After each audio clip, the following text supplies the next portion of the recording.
Hello மக்களே, எப்படி இருக்கிறீங்க? நல்லா இருக்கிறீங்களா? நம்ம இன்னைக்கு நம்ம கிச்சன்ல என்ன பண்ண போறோம்னா, வழுதனங்காவையும் கத்திரிக்காவையும் சேர்த்து போட்டு ஒரு தொக்கு மாதிரி இல்லைன்னா ஃப்ரைனி கூட சொல்லலாம். அதுக்கு என்னென்ன தேவைன்னு பார்ப்போம். முதல்ல வந்து கருவேப்பிலை எடுத்திருக்கேன், புதினா, அதுக்கப்புறம் வந்து என்ன உப்பு, ஒரு பெரிய உள்ளியை வந்து கட் பண்ணி வச்சிருக்கேன், இஞ்சி பூண்டு வந்து சதைச்சி வச்சிருக்கேன். நீங்க பேஸ்ட் கூட எடுத்துருக்கலாம். அதுக்கப்புறம் ஒரு 2 மிளகாய், வெத்தலை இல்லை மிளகாய் வந்து கட் பண்ணி வச்சிருக்கேன். ஒரு பெரிய கத்திரிக்காய் கட் பண்ணி வச்சிருக்கேன். அதுக்கப்புறம் ஒரு வழுதனங்காய், அப்புறம் வந்து என்னது கடுகு, எண்ணெய், மிளகு, மல்லி, மஞ்சள் இவ்வளோ தான் எடுத்து வச்சிருக்கேன்.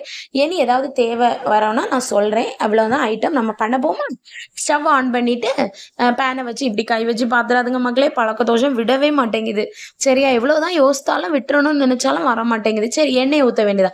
எண்ணெயை கொஞ்சம் தாராளமாக ஊற்றணும் மக்களே. அப்போனா தான் நமக்கு வந்து வழுதனங்காவும் கத்திரிக்காவும் நல்லா வதங்கி வரும். இல்லைன்னா உங்களுக்கு நல்லா வதங்கி வராது. சரியா? நீங்கள் கொஞ்சம் கஞ்சம் பிடிச்சிங்கன்னா அதனால் கொஞ்சம் அதிகமாகவே எண்ணெயை ஊற்றுங்க. அப்புறம் கடுகு போடணும். கடுகு நல்லா பொட்டி வந்தோடனே கருவேப்பிலையை போட வேண்டியதான்.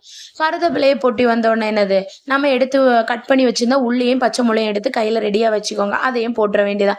இப்போ ஒரு முக்கியமான விஷயம் உங்கள்கிட்ட சொல்லணும் மக்களே. நிறைய பேர் வீடியோஸை பார்க்குறீங்க, சப்ஸ்கிரைப் பண்ணியிருக்கிறீங்க. எல்லாருக்கும் ரொம்ப தேங்க்ஸ். தொடர்ந்து வீடியோ பாருங்கள், சப்போர்ட் பண்ணுங்கள். யாரெல்லாம் என்ன சப்ஸ்கிரைப் பண்ணலையோ தயவு பண்ணி போய் ஒரு சப்ஸ்கிரைபாக என்னது கிளிக் பண்ணிட்டு வந்துருங்க. சரியா? அதுக்கப்புறம் வந்து தொடர்ந்து வீடியோஸை பாருங்கள், லைக் பண்ணுங்கள். ஷார்ட்ஸ் எல்லாம் போடுறதுக்கு லைக்கும் கமெண்ட்டும் பண்ணுங்கள். அப்போ தான் எனக்கு நீங்கள் என்ன மாதிரி யோசிக்கிறீங்க, நான் பண்றது உங்களுக்கு பிடிச்சிருக்கா, என்ன எதாவது சேஞ்சஸ் பண்ணணுமான்னு எனக்கு தெரியும். ஓகேவா? அதுக்கப்புறம் வந்து நல்லா வதக்க வேண்டியதான்.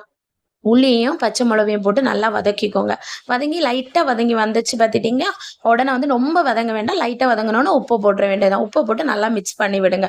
இனி வந்து என்ன பண்ணணும், நம்ம கட் பண்ணி வச்சுருக்கோம்ல கத்திரிக்காவையும் வழுதனங்காவையும் அதையும் போட்டு மிக்ஸ் பண்ணிக்கோங்க.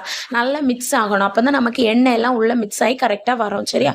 மிக்ஸ் ஆன பிறகு தேவைக்கு என்னது கொஞ்சம் எண்ணெயும் உப்பு பார்த்து போடணும். ஏன் போடணும்னா, நமக்கு வந்து ஃபஸ்ட்டு உள்ளிக்கு தான் போட்டோம். இதில் வந்து உடனே அது வந்து இறங்காது. அதனால கொஞ்சம் இதுக்கு தனியாக போடணும். போட்டாதான் அப்போ எனது கத்திரிக்காவுக்கும் வழுதனங்காவிலையும் உப்பு இறங்கும். சரி, கொஞ்சம் உப்பு போட்டுக்கோங்க.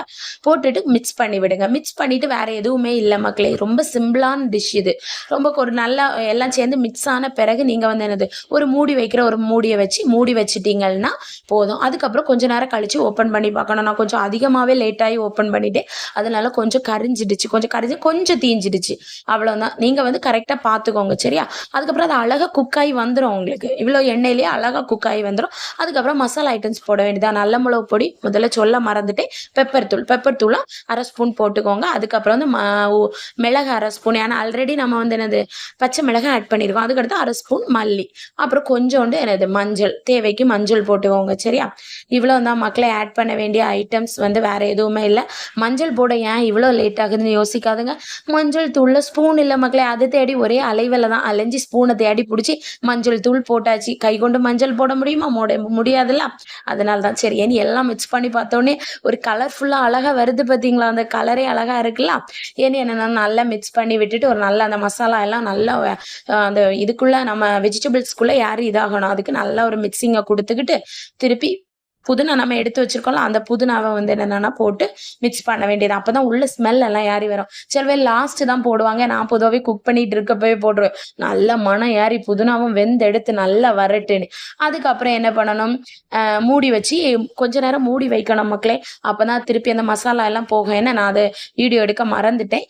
ஓகே, மூடி வச்சு திருப்பி எடுத்து பார்த்தீங்களா, இந்த இதில் அழகாக இவ்வளோ பதத்தில் சூப்பராக டேஸ்டியாக கத்திரிக்காய் வழுதனங்காய் தொக்கு அல்லது ஃப்ரை நமக்கு ரெடி ஆயிரும். கண்டிப்பாக ட்ரை பண்ணி பாருங்கள். ட்ரை பண்ணி பார்த்துட்டு எப்படி இருந்துன்னு கமெண்ட் பண்ணுங்கள். சரியா மக்களே? நானும் அந்த வீடியோக்காண்டி எடுத்து பார்க்கலான்னு பார்க்குறேன். அந்த இது கரண்டியை வச்சு ஒன்றுமே வர மாட்டேங்குது மக்களே. நமக்கு அந்த கரெக்டாக எல்லாம் வர மாட்டேங்குது. வழுக்கிக்கிட்டே வழுதனங்க வழுக்கிட்டே போகுது. சரி, எப்படியோ முடிச்சுட்டே மக்களே. தேங்க்யூ.